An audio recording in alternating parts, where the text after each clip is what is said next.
안녕하세요. 우리 집 황혼 극장입니다. 이곳은 50대, 60대, 그리고 그 너머의 삶을 살아가는 분들을 위한 특별한 공간입니다. 젊음이 지나간 자리에서 더욱 깊어지는 사랑과 우정, 그리고 새로운 이야기들을 들려드립니다. 오늘은 천안에 사시는 청취자께서 보내주신 사연입니다.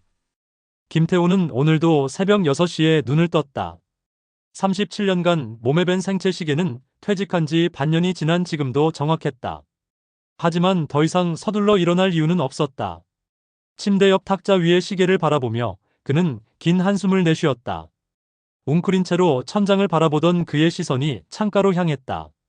7월의 해는 벌써 높이 떠 있었고 창문 너머로 들려오는 새소리가 유난히 시끄럽게 느껴졌다. 예전 같으면 이미 학교에 도착해 하루 시간표를 점검하고 첫 시간 수업 준비를 하고 있을 시간이었다. 태호는 천천히 몸을 일으켜 거실로 나갔다. 텅 빈 집은 그의 발걸음 소리만 메아리 쳤다. 싱크대에는 어제 저녁 혼자 먹은 라면 그릇이 그대로 놓여 있었다. 설거지도 하지 않은 채 잠들어 버린 것이다. 미영이가 보면 뭐라고 할까 하는 생각이 무의식 중에 스쳤다. 아내 미영이 세상을 떠난 지 벌써 3년이 흘렀는데 아직도 그녀가 옆에 있는 것처럼 혼잣말을 하는 자신을 발견할 때가 있었다. 태호는 설거지를 하고 커피를 내렸다. 원두는 미영이 즐겨 마시던 콜롬비아산이었다. 쓴맛이 강한 커피를 그녀는 설탕 대신 꿀을 넣어 마셨었다. 태호는 지금도 그 방식 그대로 커피를 마시고 있었다. 거실 소파에 앉아 커피를 홀짝이며 그는 오늘 하루를 어떻게 보낼지 생각해봤다. 어제와 같은 하루, 내일과 같을 하루. 오전에는 인근 마트에 장을 보러 가고 오후에는 TV를 보거나 책을 읽다가 저녁 무렵 동네 한 바퀴를 산책하는 것. 그것이 그의 하루 전부였다. 이게 정말 자신의 삶인가 하는 의문이 들었다. 37년간 고등학교 국어교사로 살아온 그에게 퇴직은 자유가 아니라 공허함이었다. 매일 아침 교실에서 아이들을 만나고 저녁에는 수업 준비와 생활지도로 바쁘게 살았던 날들이 그리웠다. 그때는 미영이도 있었다. 같은 학교에서 영어를 가르치던 그녀와 함께 학교 이야기를 나누고 주말에는 영화를 보거나 맛집을 찾아다니며 소소한 행복을 나눴었다. 하지만 이제는 모든 것이 혼자였다. 태호는 빨래 바구니를 들고 세탁기가 있는 발코니로 향했다. 어제 입었던 셔츠와 속옷들을 분류하면서 그는 섬유유연제를 집어들었다. 라벤더 향이 나는 그 제품은 미영이가 즐겨 사용하던 것이었다. 처음에는 사용하기 싫었다. 그녀의 향기가 나는 것이 더 슬프게 만들 것 같아서였다. 하지만 어느 날부터인가 그 향기가 그리워졌다. 빨래를 넣을 때, 옷을 입을 때 스며드는 라벤더 향에서 그녀의 존재를 느낄 수 있었다. 그래서 지금도 그는 같은 제품을 고집하고 있었다. 세탁기가 돌아가는 소리를 들으며 태호는 다시 거실로 돌아왔다. 탁자 위에 놓인 휴대폰이 눈에 들어왔다. 카카오톡 알림이 몇 개 와 있었다. 확인해보니 동네 산악회 단체 채팅방의 메시지들이었다. 이번 주말 지리산 노고단 산행 참석자 최종 확인이라는 내용과 함께 날씨가 좋을 것 같다는 기대감, 준비물 재확인 요청 등이 올라와 있었다. 태호는 메시지들을 읽으며 복잡한 심경이 되었다. 산악회에 가입한 것은 한 달 전이었다. 동네 주민센터에서 우연히 본 모집 공고에 충동적으로 연락했던 것이다. 집에서 혼자 보내는 시간이 너무 길어 답답했고 사람들과 함께하는 시간이 필요하다고 느꼈기 때문이었다. 하지만 막상 첫 정기 모임에 참석했을 때는 어색하기만 했다. 대부분 50대 중후반부터 60대 초반의 사람들이었는데 모두 오랜 회원들이라 끈끈한 유대감을 보였다. 태호는 그 속에서 겉도는 느낌을 받았다. 자기소개를 할 때도 퇴직한 국어교사라고 간단히 말하는 것이 전부였다. 그래도 이번 주말 산행은 꼭 참여하고 싶었다. 혼자 있는 시간이 길어질수록 우울한 생각만 더 깊어졌다. 미영이에 대한 그리움, 앞으로 남은 삶에 대한 막막함, 존재의 무의미함 같은 것들 말이다. 태호는 휴대폰을 들고 산악회 채팅방에 참석 의사를 밝혔다. 그리고 잠시 망설이다가 아직 초보라서 준비물이나 주의사항이 있다면 알려달라는 메시지를 추가로 보냈다. 곧 따뜻한 답장들이 올라왔다. 환영한다는 인사와 함께 등산화가 있는지 묻는 메시지, 없으면 말하라는 배려, 걱정하지 말라며 모든 것을 챙겨주겠다는 다정한 말들이 이어졌다. 따뜻한 메시지들을 읽으며 태호의 마음이 조금 가벼워졌다. 이런 소소한 관심과 배려가 얼마나 오랜만인지 모를 일이었다. 그는 클로저스로 가서 등산복과 등산화를 꺼냈다. 미영이와 함께 등산을 다니던 시절에 샀던 것들이었다. 오랫동안 사용하지 않아서 약간의 곰팡이 냄새가 났지만 아직 쓸만했다. 이번 주말에는 정말 가봐야겠다. 태호는 마음을 다잡았다. 더 이상 혼자만의 시간 속에서 과거에만 머물러 있을 수는 없었다. 비록 작은 발걸음이지만 새로운 사람들과의 만남을 통해 조금이나마 삶의 활력을 되찾고 싶었다. 그날 오후 태호는 오랜만에 등산용품점에 들렀다. 배낭을 새로 하나 사고 양말과 간단한 응급약품도 준비했다. 점원이 추천해준 트레킹 스틱도 구입했다. 집에 돌아와 짐을 정리하며 그는 이상하게 설레는 기분을 느꼈다. 마치 수학여행을 앞둔 학생처럼 가슴이 두근거렸다. 언제부터인가 잃어버린 감정이었다. 그날 밤 태호는 오랜만에 일찍 잠자리에 들었다. 내일 모레면 지리산으로 떠나는 날이었다. 어떤 사람들을 만날지, 어떤 이야기를 나눌지 궁금했다. 잠들기 전 그는 침대 옆 서랍에서 미영이의 사진을 꺼내보았다. 결혼 20주년 기념으로 찍었던 사진이었다. 환하게 웃고 있는 그녀의 모습이 여전히 생생했다. 마음속으로 그녀에게 말을 건넸다. 이번 주말에 산에 간다고, 사람들도 만나고. 그녀가 보고 싶어 집에만 있었는데 이제는 조금씩 나가봐야 할 것 같다고. 사진 속 미영이는 여전히 미소를 지으며 그를 바라보고 있었다. 태호는 사진을 제자리에 놓고 조용히 눈을 감았다.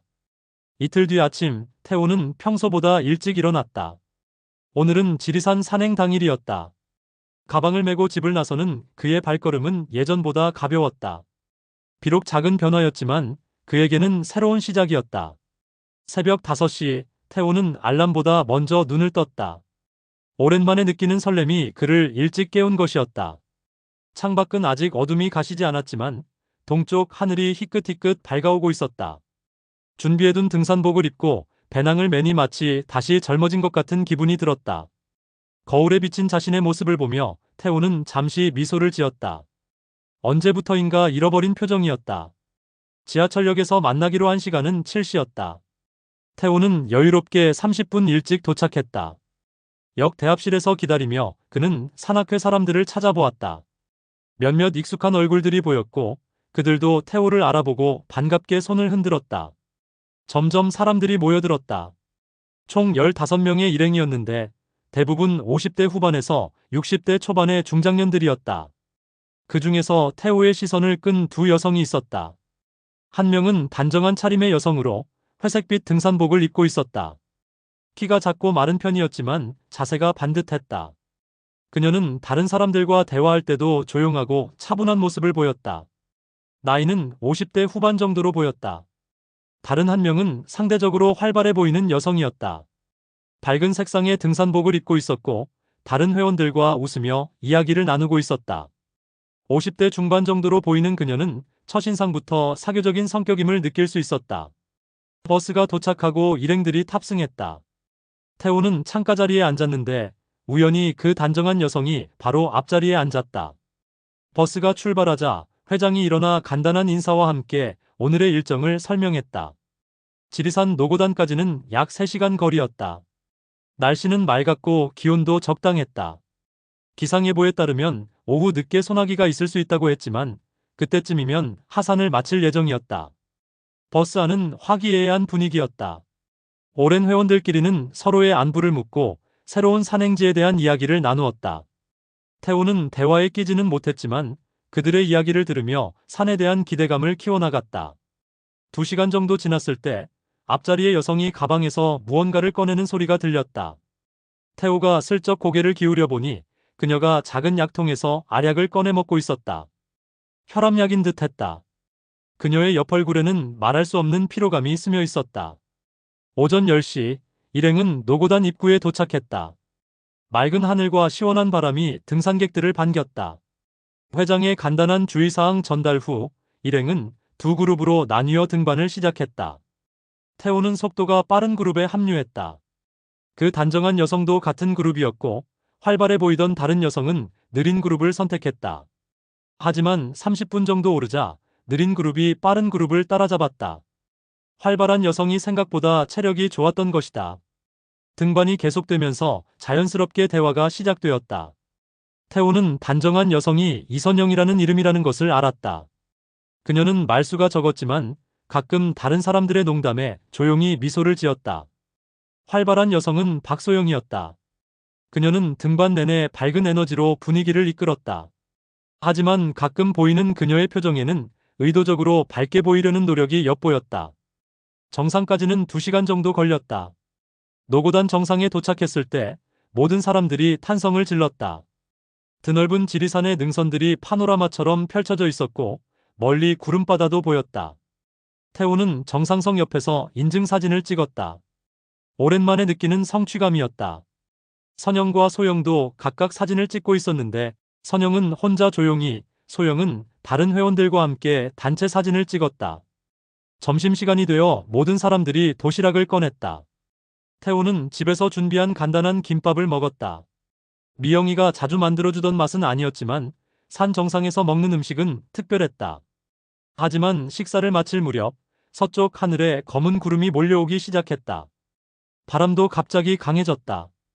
회장이 걱정스러운 표정으로 하늘을 올려다보며 하산을 서둘러야 한다고 말했다. 일행이 하산을 시작한 지 30분도 되지 않아 빗방울이 떨어지기 시작했다. 처음에는 보슬비 정도였지만 곧 굵은 빗방울로 변했다. 모든 사람들이 우비를 꺼내 입었지만 비는 점점 더 세게 내렸다.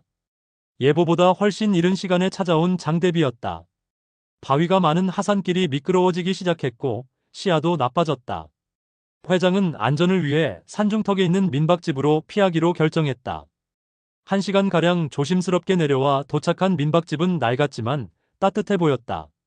주인 아주머니가 급작스럽게 찾아온 손님들을 반갑게 맞았다. 하지만 문제가 있었다.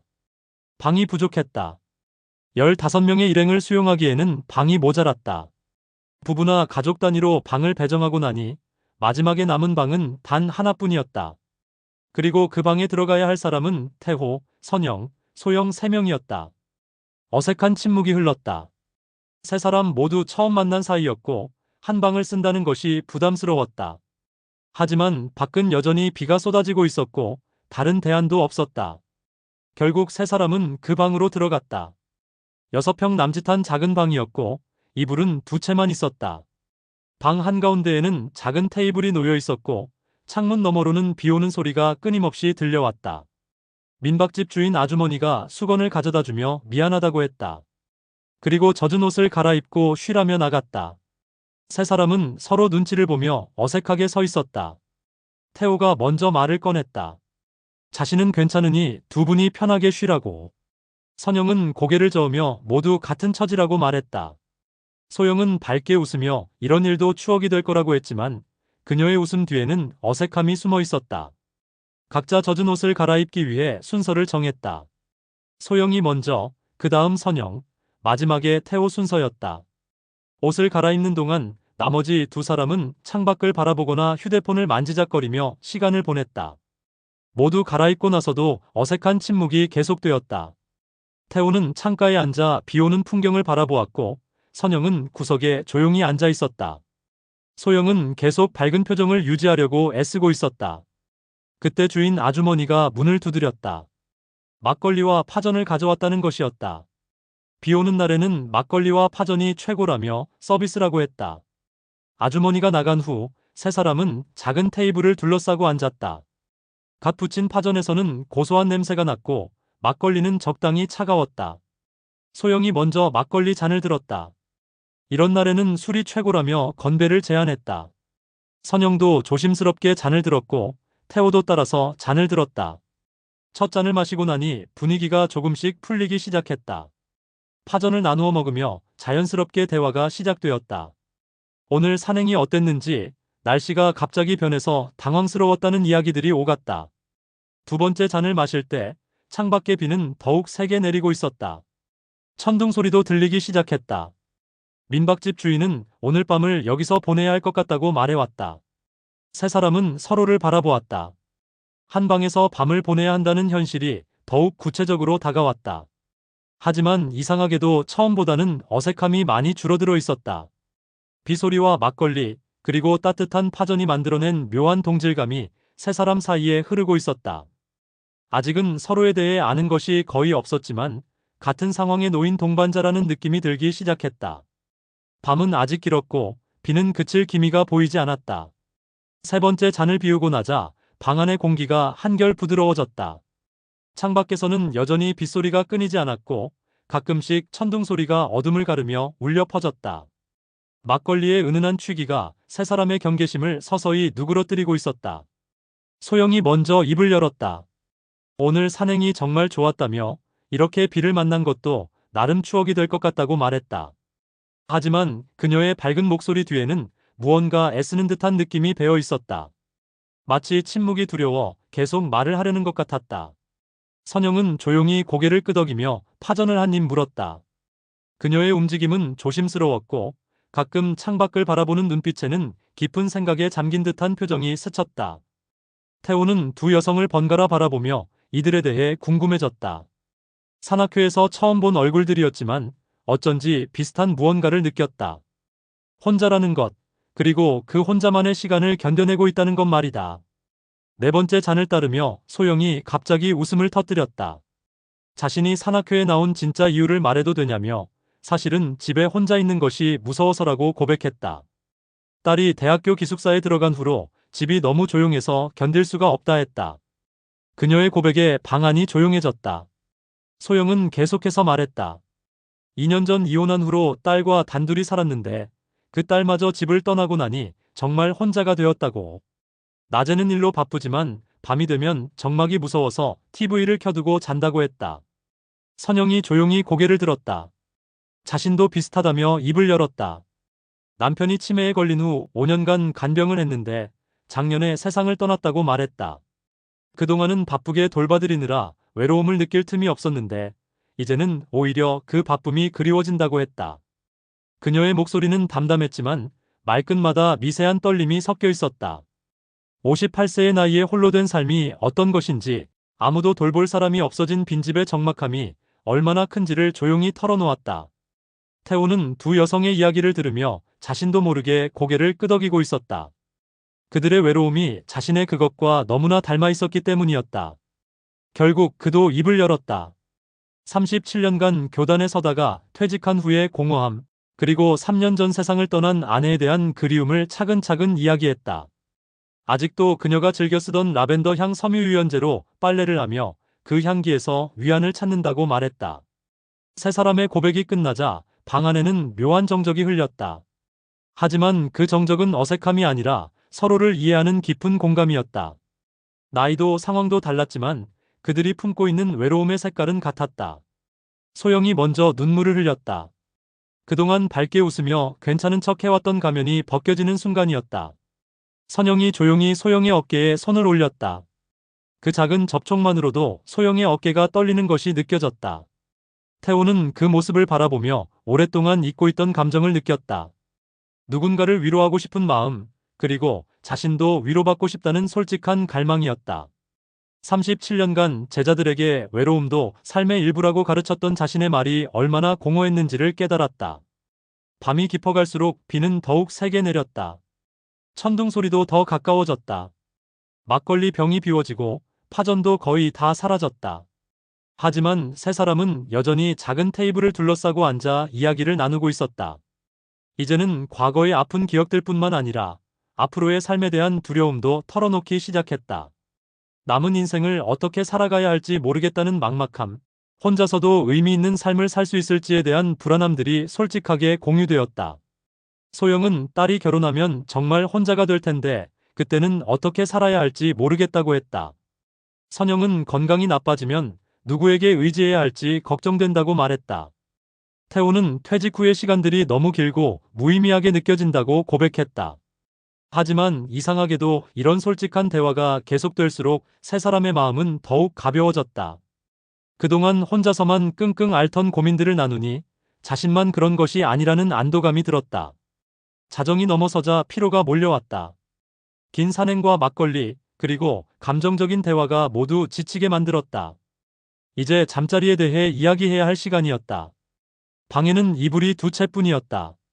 소영이 먼저 자신은 괜찮다며 한쪽 구석에서 옷을 덮고 자겠다고 했다. 하지만 선영과 태호가 만류했다. 감기라도 걸리면 안 된다며 그냥 이불을 나누어 쓰자고 제안했다. 결국 우린 두 개의 이불을 덮고 나란히 누워있게 되었다. 태호가 가장 바깥쪽, 가운데 선영, 그리고 안쪽에 소영이 자리를 잡았다. 처음에는 서로 몸이 닿지 않으려고 조심스럽게 누웠다. 하지만 밤이 깊어지고 몸의 긴장이 풀리면서 자연스럽게 서로에게 조금씩 가까워졌다. 선영의 어깨가 태호의 팔에 살짝 닿았고 소영과 선영의 손이 스쳤다. 창밖에서 특별히 큰 천둥 소리가 울렸을 때 소영이 작게 놀라며 선영의 팔을 잡았다. 선영은 그 손을 잡아주었고 태호는 그 모습을 보며 자신도 모르게 선영의 어깨에 손을 올렸다. 그 순간 세 사람 모두 오랫동안 잊고 있던 감각을 느꼈다. 사람의 체온, 다른 이의 존재감, 그리고 혼자가 아니라는 안도감이었다. 하지만 그것만이 아니었다. 어둠 속에서 서로의 숨소리가 점점 가까워지면서 그들 사이에는 말로 표현할 수 없는 묘한 긴장감이 흘렀다. 선영의 손이 태호의 팔을 따라 천천히 움직였고 소영의 몸이 선영에게 더욱 밀착되었다. 세 사람 모두 오랜 세월 잊고 지낸 감정들이 되살아나는 것을 느꼈다.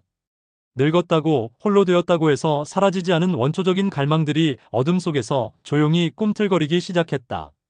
태호의 거친 숨소리가 선영의 목덜미를 스쳤고 선영은 그 감촉에 몸을 떨었다. 소영은 선영의 등에 얼굴을 묻으며 그녀의 향기를 깊이 들이마셨다. 세 사람의 체온이 하나로 섞이면서 방 안의 공기는 점점 더 뜨거워졌다. 외로웠던 시간들, 그리웠던 따뜻함, 잊으려 했던 욕망들이 비 내리는 밤에 되살아났다. 그들은 서로를 탐하듯 어루만지기 시작했다. 조심스럽지만 간절한 손길들이 어둠 속에서 서로를 찾아갔다. 옷깃이 흐트러지고 숨소리가 거칠어졌다. 오랜만에 느끼는 다른 이의 살결, 뜨거운 입술의 감촉, 그리고 서로를 갈망하는 떨리는 손길들. 세 사람은 각자의 외로움을 서로의 몸으로 달래기 시작했다. 선영의 작은 신음소리가 방 안에 퍼졌고 소영의 거친 숨소리가 잘 어우러졌다. 태호는 오랫동안 잊고 있던 남성으로서의 자신을 되찾았다. 그들은 서로의 몸속에서 위안을 찾고 오랜 갈증을 채워나갔다. 비소리에 가려진 그들만의 은밀한 시간이 깊은 밤까지 이어졌다. 때로는 격렬하게, 때로는 부드럽게 세 사람은 서로에게서 잃어버렸던 것들을 되찾아갔다. 나이든 몸이지만 여전히 뜨겁게 반응하는 감각들, 아직 사라지지 않은 욕망들이 어둠 속에서 꽃을 피웠다. 그렇게 그들은 각자의 상처를 나누고 서로의 몸으로 그 상처를 달래며 뜨거운 밤을 보냈다. 새벽 2시 첫 번째 열정이 식어갈 무렵 세 사람은 잠시 숨을 고르며 서로를 바라보았다. 어둠 속에서도 서로의 눈빛이 느껴졌다. 부끄러움보다는 묘한 해방감이 그들을 감쌌다. 오랫동안 억눌러왔던 감정들이 터져나온 후에 홀가분함이었다. 하지만 그것으로 끝이 아니었다. 잠깐의 휴식 후 선영이 먼저 태호의 가슴에 손을 올렸다. 그 작은 신호만으로도 다시 한번 열기가 되살아났다. 이번에는 더욱 천천히, 더욱 깊게 서로를 탐했다. 소영은 선영의 목덜미에 입술을 맞추며 그녀의 몸을 애무했고 태호는 두 여성의 부드러운 곡선을 손끝으로 따라가며 오랫동안 잊고 있던 감각을 되살렸다. 세 사람의 몸이 다시 하나가 되어 움직였다. 새벽 4시가 넘어서야 그들은 진정한 만족감을 느꼈다. 총 3차례에 걸친 격렬하고도 부드러운 교감이었다. 마지막에는 서로를 꽉 끌어안은 채로 깊은 잠에 빠져들었다. 태호의 팔베개를 한 선영, 그리고 선영의 품에 안긴 소영. 세 사람의 숨소리가 하나의 리듬으로 맞춰졌다. 비는 새벽 5시경에야 그쳤다. 창 밖으로는 이슬에 젖은 나뭇잎들이 반짝이며 새로운 하루를 맞이하고 있었다. 하지만 세 사람은 아직 깊은 잠에 빠져 있었다. 태호가 가장 먼저 눈을 떴다. 시계를 보니 오전 8시였다. 37년간 몸에 밴 습관은 이런 특별한 밤을 보낸 후에도 변하지 않았다. 하지만 이상하게도 몸이 가뿐했다. 오랫동안 이어져 온 불면의 밤들이 거짓말처럼 사라지고 진짜 숙면을 취한 느낌이었다. 옆에 누워있는 두 여성을 바라보며 태호는 복잡한 심정이 되었다. 어젯밤의 일이 꿈만 같았다. 60세 나이에 이런 경험을 하게 될 줄은 상상도 못했다. 미영이에 대한 미안함도 들었지만 동시에 자신이 아직 살아있음을 느낄 수 있었다. 선영이 두 번째로 눈을 떴다. 낯선 천장을 바라보며 잠시 당황했지만 곧 어젯밤의 기억이 되살아났다. 그녀의 뺨이 붉어졌다. 58세의 나이에 그것도 처음 만난 사람들과 이런 일을 벌였다는 사실이 믿어지지 않았다. 하지만 후회는 없었다. 오히려 오랫동안 얼어붙어 있던 자신의 몸과 마음이 다시 살아난 것 같은 기분이었다. 남편의 긴 투병 기간 동안 여성으로서의 자신을 완전히 잊고 살았는데 어젯밤에 그 모든 것을 되찾은 기분이었다.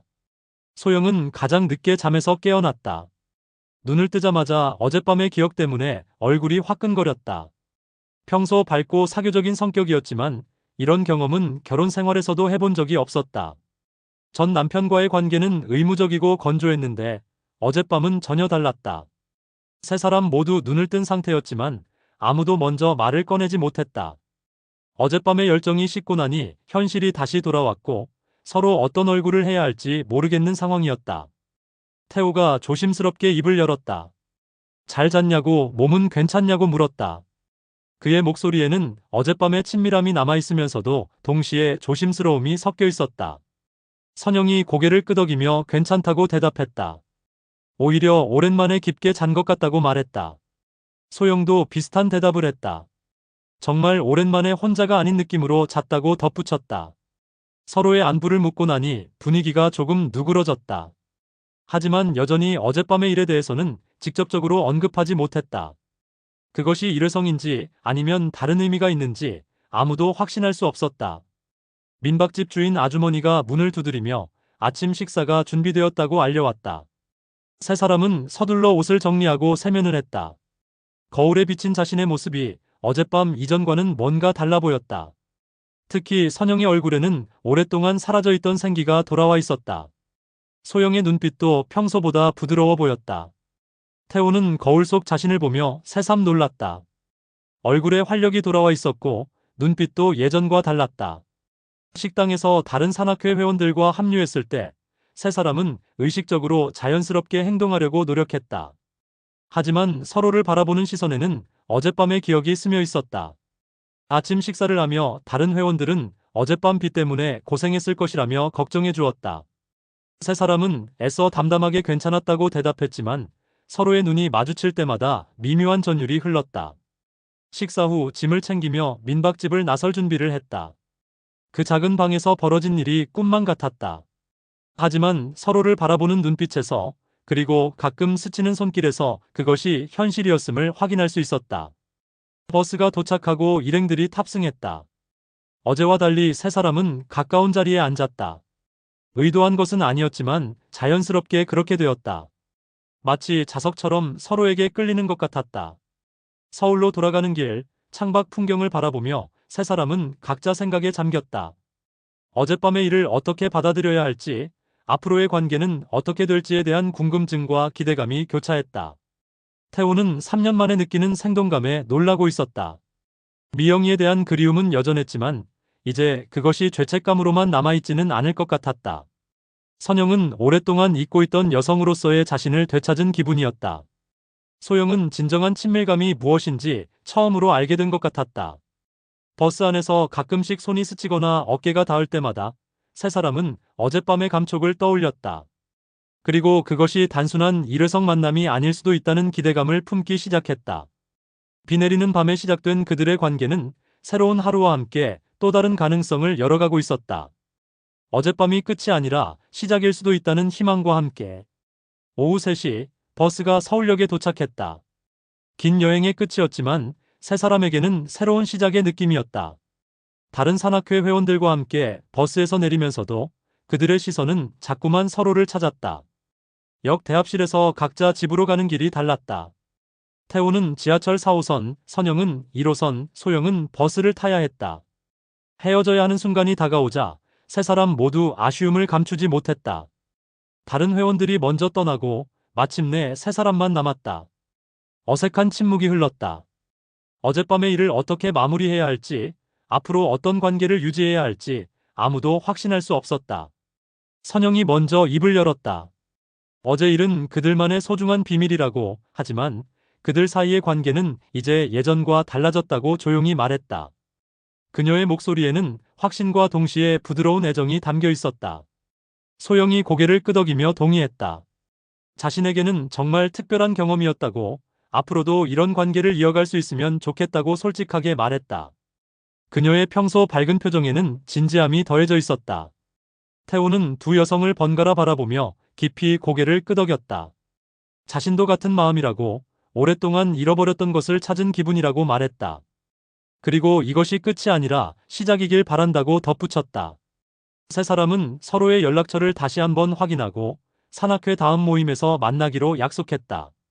하지만 그 전에도 개인적으로 만날 수 있으면 좋겠다는 암묵적인 동의가 있었다. 작별 인사를 나누며 세 사람은 각자 짧은 포옹을 했다. 다른 사람들이 보기에는 평범한 인사였지만 그들에게는 어젯밤의 친밀감을 확인하는 순간이었다.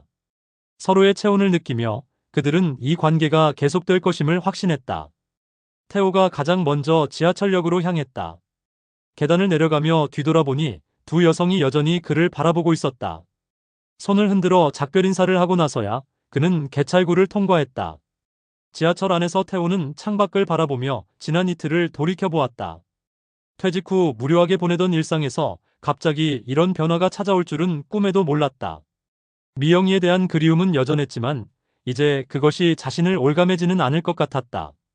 집에 도착해 현관문을 열며 태호는 새삼 놀랐다. 예전 같으면 무겁게 느껴졌을 집이 오늘은 달랐다. 여전히 조용했지만 적막하지는 않았다. 마치 누군가와 함께 돌아온 것 같은 기분이었다. 짐을 정리하며 그는 어젯밤 입었던 셔츠를 들여다보았다. 미묘한 향기가 남아 있었다. 선영과 소영의 향기가 섞인 것 같았다. 그는 그 셔츠를 세탁하지 않고 따로 보관하기로 했다. 저녁을 준비하며 태호는 오랜만에 제대로 된 식사를 만들었다.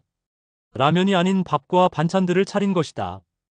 혼자 먹는 식사였지만 예전처럼 쓸쓸하지 않았다.